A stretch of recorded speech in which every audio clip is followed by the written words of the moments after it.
Iman and Islam. In this book, I'tiqad Nama, a hadith sharif will be explained in which the Prophet sallallahu alaihi wasallam told about Iman and Islam. I hope that, through the blessings of this hadith sharif, the belief of Muslims will be completed, strengthened, and thereby they will attain salvation and happiness. Again, I hope that it will cause me, Khalid Quddisa Sirruh, whose sins are so many, to be saved. May Allahu Taala, in whom I have the beautiful belief that He needs nothing and that His favors and blessings are so plentiful, and who pities human creatures much, forgive this poor Khalid, whose stock is so little and heart so black, for his unsuitable words, and accept his defective acts of worship. May Allahu Taala protect us against the evils of the deceitful, lying Satan, and against being deceived by false, erroneous words and writings of the enemies of Islam, and make us happy. He is the most merciful of the merciful and the most generous of the generous. As stated by Islamic scholars, every Muslim woman or man who has become responsible, mukallaf, that is, who has reached discretion, aqil, and puberty, balig, has to acknowledge and know Allahu Ta'ala.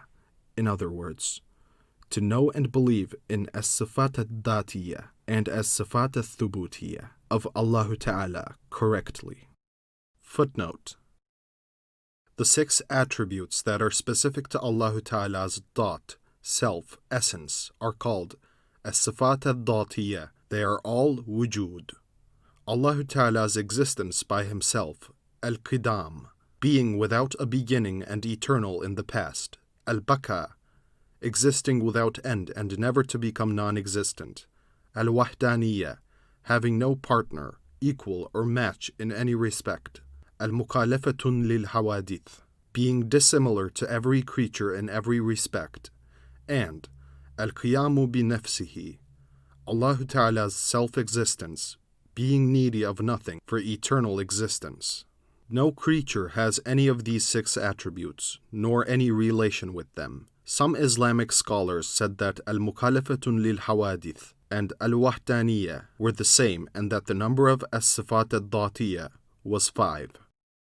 Footnote: the 8 attributes of as-sifat al-thubutiyya are Hayy, ever-living, ilm, omniscience, sam, hearing, basar, seeing, qudra, omnipotence, kalam, speech, word, irada, will, and takween, creativeness.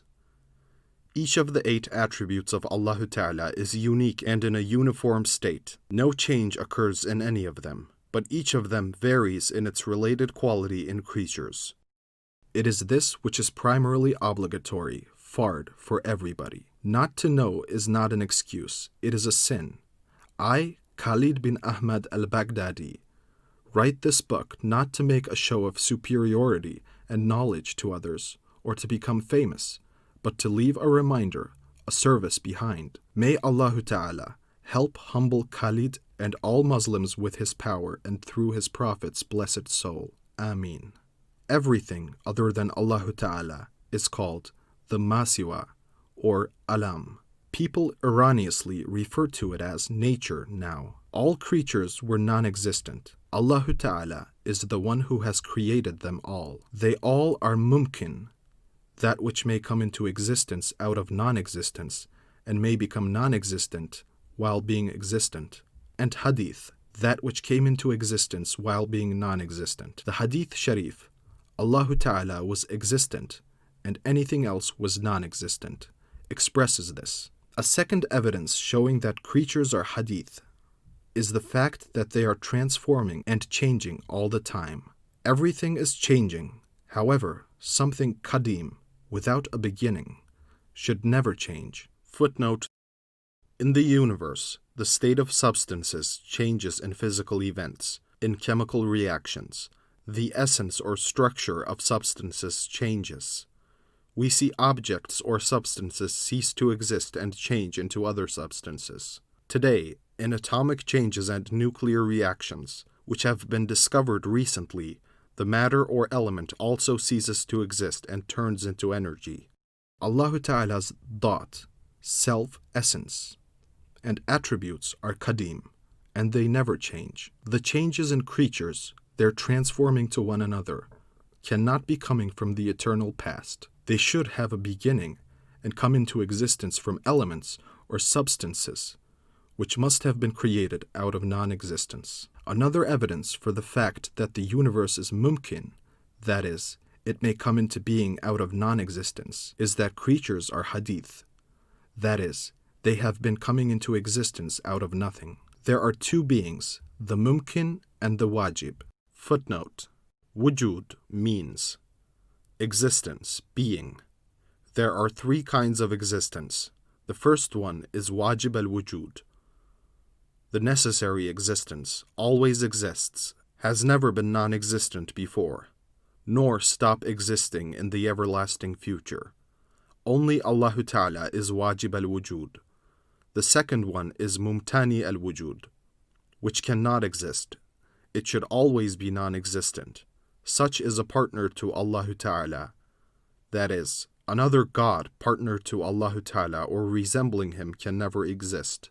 The third one is mumkin al-wujud, that may or may not exist. So are the universe, all creatures without any exception.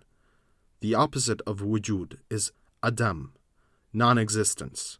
All creatures were in adam, were non-existent before they came into existence. If only the mumkin existed, or if wajib al-wujud did not exist, nothing would exist. Footnote: for it is a change, an event, to come into existence out of non-existence. And, according to our knowledge in physics, in order for a change to take place in an object, the object has to be acted upon by an exterior power, the source of which has to precede the object. For this reason, the mumkin could not come into existence or go on being on its own. If some power had not affected it, it would have always remained in non-existence and could never have come into existence. Since a mumkin could not create itself, it could not naturally create other mumkins either. That which has created the mumkin has to be wajibul wujud. The existence of the universe shows that a creator who created it out of nothing exists. So, the unique creator of all that are mumkin, the creatures, is the only wajib al-wujud, without being hadith or mumkin, but always existent and qadim, eternal. Wajib al-wujud means that its existence is not from something else but from itself. That is, it is always self-existent and is not created by someone else. Were this not the case, then it would have to be a creature, mumkin and hadith, created by someone else. This is contrary to what is deduced above. In Persian, kuda, used as a name for Allahu Ta'ala, means always self-existent, eternal. See the chapter Allah Exists and is One, page 89. We see that the classes of beings are in an astounding order, and science discovers new laws of this order every year. The creator of this order must be Hay, ever-living, Alim, all-knowing, Qadir, almighty, Murid, all-willing, Sami, all-hearing, Basir, all-seeing, Mutakallim, all-speaking, and Khaliq, creator, because death, ignorance, incapability, compulsion, deafness, blindness, and dumbness are all defects and imperfections. Footnote: these are the 8 Sifat al-Thubutiyya of Allah Ta'ala, also called the Sifat al-Haqiqiyya. These are the attributes that, besides existing in Allah Ta'ala, are partially present also in creatures. It is impossible that such defective attributes be in Allah Ta'ala, who has created this universe, this creation, in such an order and who protects them against annihilation. Moreover, we also see the above attributes of perfection in creatures. Allah Ta'ala created them in creatures. If these attributes did not exist in Him, how could He create them in creatures? If these attributes did not exist in Him, those creatures would be superior to Him. Footnote: every being, from atom to stars, has been created with some calculations and laws. The regularity in the known laws of physics, chemistry, astronomy, and biology bewilders the humankind. Even Darwin had to say that when he had thought of the order and delicacy in the structure of the eye, he had felt as if he would go crazy. Air is a mixture of nitrogen, 78%, oxygen, 21%, and noble gases, 1%. It is a mixture, not a compound. If oxygen content were more than 21%, it would burn our lungs. Were it less than 21%, it would be unable to burn the nutrients in blood. It would be impossible for human beings and animals to live.